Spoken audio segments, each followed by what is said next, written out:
ಅವರೂ ಯಾವ ರೀತಿ ಕುಗ್ಗಿದ್ದಾರೆ ಅನ್ನೋದು ನನಗೆ ಪರ್ಸ್ನಲ್ ಆಗಿ ಗೊತ್ತಿದೆ.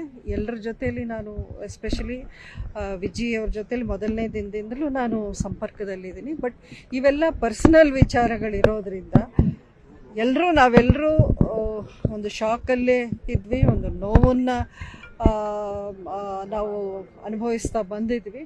ಇದೆಲ್ಲ ಪಬ್ಲಿಕ್ಕಲ್ಲಿ ಮಾತಾಡೋವಂಥ ವಿಚಾರಗಳೇ ಅಲ್ಲ ಅಂತ ನಾನು ಇದ್ದೀನಿ. ಆದರೆ ನನ್ನ ಈ ಮೌನವನ್ನು ಕೆಲವರು ಅದನ್ನು ಬೇರೆ ರೀತಿ ಬಿಂಬಿಸೋ ಒಂದು ಪ್ರಯತ್ನವನ್ನು ಮಾಡ್ತಿದ್ದಾರೆ. ಅಭಿಮಾನಿಗಳಲ್ಲಿ ಒಂದಷ್ಟು ಗೊಂದಲವನ್ನು ಸೃಷ್ಟಿಸುವಂಥ ಕೆಲಸ ನಡೀತಾ ಇದೆ ಅಂತ ನನಗೆ ಹಲವಾರು ನನ್ನ ಅಭಿಮಾನಿಗಳು ಹೇಳಿರೋದ್ರಿಂದ ಸರಿ ಒಂದು ಸ್ಪಷ್ಟತೆ ಕೊಡೋಣ, ನನ್ನ ನಿಲುವೇನು, ನನ್ನ ಅನಿಸಿಕೆ ಏನು ಅನ್ನೋದನ್ನ ಇವತ್ತು ನಾನು ಹಂಚಿಕೊಂಡಿದ್ದೆ. ಮೇಡಮ್, ತಾವು ಅದರಲ್ಲಿ ಉಲ್ಲೇಖ ಮಾಡಿದ್ದೀರಾ ಈ ರೀತಿ ದರ್ಶನ್ ಮಾಡುವಂತ ಸ್ವಭಾವದವರಲ್ಲ ಅನ್ನೋದು. ಬಟ್ ಸಾಕ್ಷಿಗಳು ಬಹಳಷ್ಟು ಇದೆ ಅನ್ನೋಂಥದ್ದು ಕೂಡ ಪೊಲೀಸರು ಹೇಳ್ತಾ ಇದ್ದಾರೆ. ಜಡ್ಜ್ ಮುಂದೆ ಕೂಡ ಅದನ್ನ ಮುಂದಿಟ್ಟಿದ್ದಾರೆ ಅನ್ನೋಂಥದ್ದು. ನೋಡಿ, ಪೊಲೀಸ್ ಅವರು ಅಥವಾ ಕೋರ್ಟಲ್ಲಿ ಏನು ನಡೀತಾ ಇದೆ ಅದಕ್ಕೆ ಯಾವುದಕ್ಕೂ ನಾನೇನು ವಿರೋಧವೂ ನಾನು ವ್ಯಕ್ತಪಡಿಸ್ತಾ ಇಲ್ಲ, ಯಾವುದಕ್ಕೂ ನಾನು ಕಮೆಂಟ್ ಮಾಡಲ್ಲ. ಯಾಕೆಂದರೆ ಅದು ಕೋರ್ಟಲ್ಲಿ ಇರೋ ವಿಚಾರವಾಗಿರೋದ್ರಿಂದ ಖಂಡಿತ ಯಾರಿಗೂ ಅದರ ಬಗ್ಗೆ ಮಾತಾಡೋ ಒಂದು ರೈಟ್ ಇಲ್ಲ ಅಂತ ನನ್ನ ಅನಿಸಿಕೆ. ಖಂಡಿತ ಐ ರೆಸ್ಪೆಕ್ಟ್ ದ ಲಾ. ಕಾನೂನಿಗಿಂತ ನಾವು ಯಾರೂ ದೊಡ್ಡವರಲ್ಲ. ಆ ಕಾನೂನು ಏನು ಹೇಳುತ್ತೆ ನಾವು ಕೇಳಲೇಬೇಕಾಗತ್ತೆ, ತಲೆ ಬಾಗಲೇಬೇಕಾಗತ್ತೆ.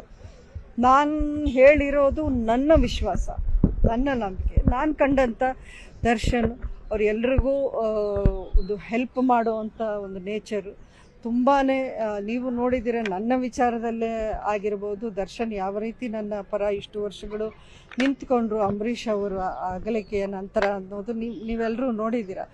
ನಾನು ಆ ರೀತಿಯ ದರ್ಶನ ಮಾತ್ರ ನಾನು ನೋಡಿದ್ದೀನಿ. ಇದು ಬೇರೆ ವಿಚಾರಗಳು, ಸಾಕ್ಷಿಗಳು ಅದರ ಬಗ್ಗೆ ಮಾತಾಡೋ ಒಂದು ಪೊಸಿಷನಲ್ಲಿ ನಾನಿಲ್ಲ. ಯಾಕಂದರೆ ಅದರ ಮಾಹಿತಿ ನನ್ನ ಹತ್ರ ಇರೋಕ್ಕೆ ಸಾಧ್ಯನೇ ಇಲ್ಲ. ಅದೇನಿದ್ರು ಪೊಲೀಸು, ಕೋರ್ಟು ಅಲ್ಲಿ ಪ್ರೂವ್ ಆಗಬೇಕು, ಸಾಬೀತಾಗಬೇಕು. ನನ್ನ ಮನಸ್ಸು, ನಾನು ಅವನ ಒಂದು ಮಗನಾಗಿ ನಾನು ನೋಡಿಕೊಂಡು ಬಂದಿದ್ದೀನಿ. ಒಬ್ಬ ತಾಯಿಯಾಗಿ ನಾನು ಖಂಡಿತ ನನ್ನ ಮಗ ಈ ರೀತಿ ಮಾಡಿರಲ್ಲ ಅಂತ ನನಗೆ ಅನಿಸ್ತಾ ಇದೆ. ಅದು ನನ್ನ ವೈಯಕ್ತಿಕ ಅಭಿಪ್ರಾಯ.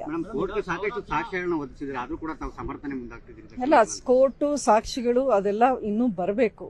ಯಾಕೆಂದರೆ ಇದನ್ನೇ ನಾನು ಹೇಳ್ತಾ ಇರೋದು. ಮಾಧ್ಯಮಗಳಲ್ಲೂ ತೀರಾ ತುಂಬಾ ಊಹಾಪೋಹಗಳು, ಯಾವುದ್ಯಾವುದೋ ಸೋಷಲ್ ಮೀಡಿಯಾದಿಂದ ತಗೊಂಬಂದು ನೀವು ಅದನ್ನೇ ನಿಜವಾಗಿ ಒಂದು ಸ್ಟೋರಿನ ಮಾಡ್ತಿರೋದೂ ಸರಿ ಇಲ್ಲ.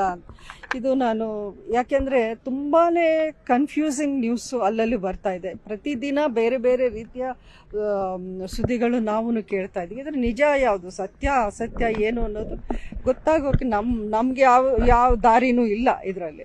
ಸೊ ಸತ್ಯ ಹೊರಗೆ ಬರೋಕ್ಕೊಂದು ಟೈಮ್ ಆದರೂ ಕೊಡಿ, ಒಂದು ಅವಕಾಶವಾದರೂ ಕೊಡಿ. ಮೊದಲನೇ ದಿನದಿಂದಾನೇ ಅವನ್ನ ಒಂದು ಆರೋಪಿಯಿಂದ ಅಪರಾಧಿಯನ್ನೇ ಮಾಡಿ ಹಾಕೋದು ಬೇಡ ಅಂತಾನೆ ನನ್ನ ಒಂದು ಮನವಿ.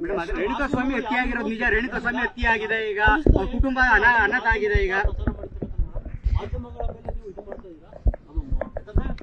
ಏನು ಪೊಲೀಸ್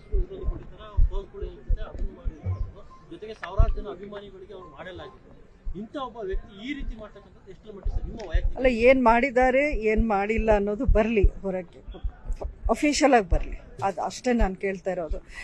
ಸತ್ಯವನ್ನು ಮುಚ್ಚಿಡಬೇಕು ಅಥವಾ ಕಾನೂನಿಗೆ ವಿರುದ್ಧವಾಗಿ ಏನಾದರೂ ನಾವು ಮಾಡಬೇಕು ಅಂತ ನಾನು ಎಲ್ಲೂ ಹೇಳ್ತಾ ಇಲ್ಲ, ಹೇಳೋಕ್ಕೂ ಹೋಗಲ್ಲ.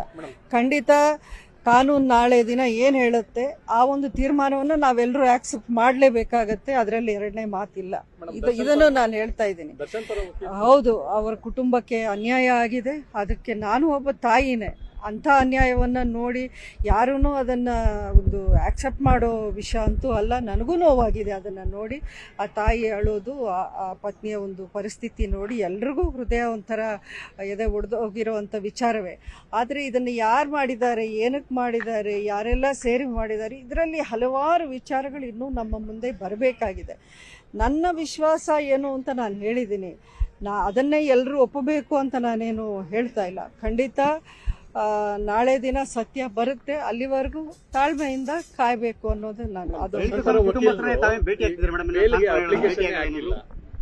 ದರ್ಶನ್ ಪರ ವಕೀಲರು ಬೇಲ್ಗೆ ಅಪ್ಲಿಕೇಶನ್ ಹಾಕಿಲ್ಲ. ಸೊ ಎಲ್ಲೊಂದ್ ಕಡೆ ಇದು ಮತ್ತೆ ಒಂದಷ್ಟು ಜೈಲಲ್ಲೇ ಇರಬೇಕಾಗುತ್ತೆ ಇದು ಕಾನೂನು ವ್ಯವಸ್ಥೆಯಲ್ಲಿ ಒಂದು ಪ್ರೊಸೀಜರ್ ಅಂತ ಇರುತ್ತೆ. ಅದರ ಎಕ್ಸಾಕ್ಟ್ ಪ್ರೊಸೀಜರ್ಸ್ ಏನು ಅಂತ ನನಗೂ ಗೊತ್ತಿಲ್ಲ. ಖಂಡಿತ ಚಾರ್ಜ್ ಶೀಟ್ ಆಗೋವರೆಗೂ ಬೇಲ್ ಅಪ್ಲಿಕೇಶನ್ಗೆ ಅವಕಾಶ ಇಲ್ಲ ಅನ್ನುವಂಥ ಮಾತನ್ನು ಕೇಳಿದ್ದೀನಿ. ಬಹುಶಃ ಅದೇ ಕಾರಣಕ್ಕೆ ಅವರು ಕಾಯ್ತಾ ಇದ್ದಾರೆ ಅಂತ ಅನ್ಸುತ್ತೆ. ನನಗೆ ಪೊಲೀಸ್ ಅಥವಾ ಕಾನೂನಿನ ವ್ಯವಸ್ಥೆ ಮೇಲೆ ನನಗೆ ನಂಬಿಕೆ ಇದೆ. ಅದು ಇಂಥ ಒಂದು ಹೈ ಪ್ರೊಫೈಲ್ ಕೇಸಲ್ಲಿ ಎಲ್ಲವೂ ಪರ್ಫೆಕ್ಟ್ ಆಗಿ ಅವ್ರು ಮಾಡ್ತಾರೆ ಅಂತಾನೂ ನಾನು ನಂಬಿದ್ದೀನಿ. ಪರ ವಿರೋಧ ಚರ್ಚೆ ನಡೀತಾ ಇದೆ. ದರ್ಶನ್ ಅವರು ಮಾಡಿದ್ರು ಸೆಕೆಂಡ್ ಪರ ವಿರೋಧ ಚರ್ಚೆ ನಡೀತಾ ಇದೆ. ಅಭಿಮಾನಿಗಳ ವರ್ತನೆ ಹೇಗಿದೆ ಅಂದ್ರೆ ದರ್ಶನ್ ಏನು ಮಾಡೇ ಇಲ್ಲ ಅಥವಾ ಆತರ ಮಾಡಿದ್ದೆ ಸರಿ, ಆ ತರದ ಮನಸ್ಥಿತಿಯ ಅಭಿಮಾನಿಗಳಿಗೆ ಏನ್ ಹೇಳಿಕೆ ಮಾಡಿದ್ರು ಸುಮ್ಮನೆ ಮಾಡಿರೋದಿಲ್ಲ, ಅವ್ರೇನೋ ಕಾರಣ ಇರುತ್ತೆ, ಈ ತರದ್ದು ಅಂದ್ರೆ ಮಾಡಿದ್ದು ಸಮರ್ಥನೆ ಮಾಡ್ಕೊಳ್ಳುವಂತ ಕೆಲಸ ಮಾಡ್ಕೊಳ್ಳುವಂತ ಪ್ರಯತ್ನ ಮಾಡ್ತಾ ಇದ್ದಾರೆ.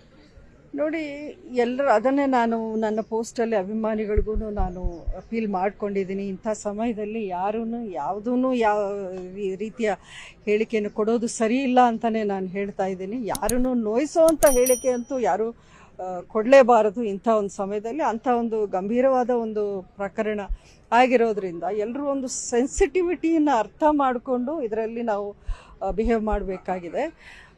ಖಂಡಿತ ಮುಂದಿನ ದಿನಗಳಲ್ಲಿ ಏನೆಲ್ಲ ಆಗಬೇಕು ಅಂತ ನಾವೆಲ್ಲರೂ ಕಾಯ್ತಾ ಇದ್ದೀವಿ. ನಾವು ಒಂದು ನಮ್ಮಲ್ಲಿ ನಾವೇ ಒಂದು ಧೈರ್ಯವನ್ನು ತುಂಬಿಕೊಂಡು ಇಷ್ಟಾದರೂ ಮಾತಾಡೋಕ್ಕೆ ಒಂದು ಧೈರ್ಯವನ್ನು ತುಂಬಿಕೊಂಡು ನಾನು ಬರಬೇಕಾಗಿತ್ತು. ಯಾಕಂದರೆ ಇದು ನನಗೆ ತೀರಾ ಪರ್ಸ್ನಲ್ ವಿಷಯ, ತುಂಬ ಹತ್ತಿರವಾದ ಒಬ್ಬರ ವಿಚಾರ ಆಗಿರೋದ್ರಿಂದ ನಾನು ಎಲ್ಲವೂ ಒಂದೇ ದಿನ ಬಂದು ಹೊರಗೆ ಬಂದು ಮಾತಾಡುವಂಥ ಒಂದು ಪರಿಸ್ಥಿತಿ ನಾನು ಇರಲಿಲ್ಲ. ನನಗೆ ಇವತ್ತೂ ಇದರ ಬಗ್ಗೆ ತುಂಬಾ ನೋವಿದೆ. ಖಂಡಿತ ಇದು ಯಾವುದೂ ಆಗಬಾರ್ದಾಗಿತ್ತು, ಆದರೆ ಘಟನೆ ನಡೆದೋಗಿದೆ. ಸೊ ಕಾನೂನಿನ ಪ್ರಕಾರ ಏನೇನು ಕ್ರಮಗಳಾಗಬೇಕು ಅದು ಆಗಲಿ, ಅಲ್ಲಿವರೆಗೂ ನಾನು ಕಾಯ್ತೀನಿ. ಗ್ಯಾರಂಟಿ ನ್ಯೂಸ್, ಸುದ್ದಿ ಖಚಿತ, ನ್ಯಾಯ ನಿಶ್ಚಿತ.